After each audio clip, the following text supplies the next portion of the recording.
Okay, let's look at some examples. When you look at that question there, they're telling you that a body is being projected, or a stone is being projected vertically upwards with an initial velocity of 15 meters per second. So they want us to calculate the maximum height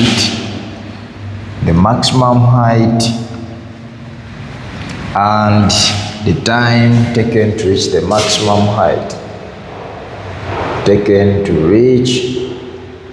maximum height. So we know that for a body which is being projected vertically upwards, our equations are going to be negatives in between because the acceleration is going to be a negative. Why?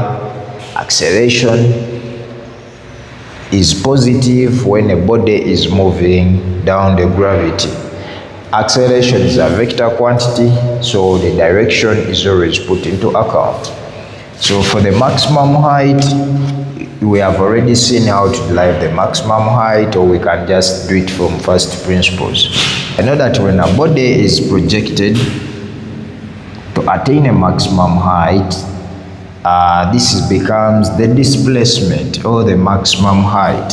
So when I throw anything upwards, this is the maximum height, and at the maximum height the velocity is not changing. Why?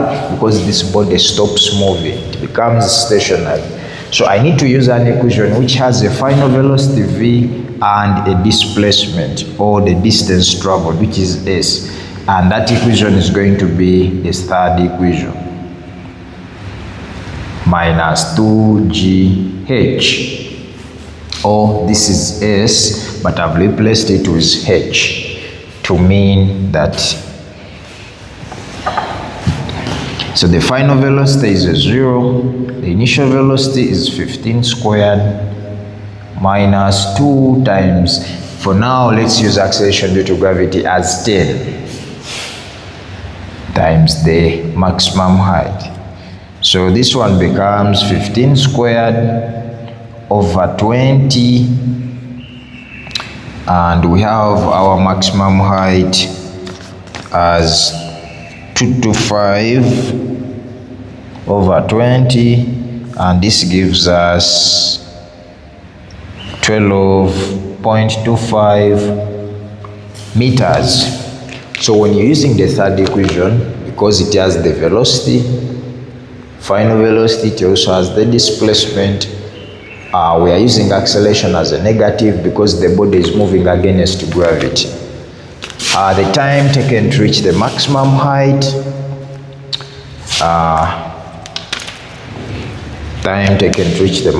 height, we have to use an equation which is having time and velocity. So using the first equation, u minus gt. You can watch the first video to know how I'm coming up with this. This is a 0 is equal to the initial velocity, which is a 15 minus, let's use our acceleration due to gravity as a 10, then t. So this is 15 is equal to 10t. So we have 15 over 10,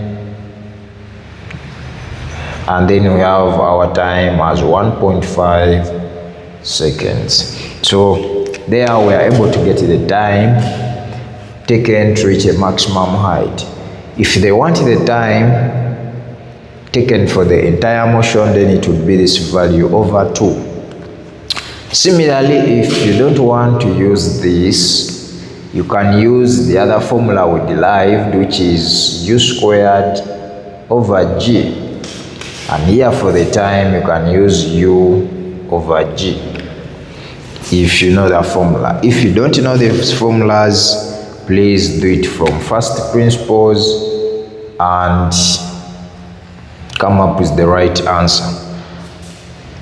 So they will give you scenarios, the way the setting format changed. So they will give you scenarios and they tell you that John projected his stone or projected any object.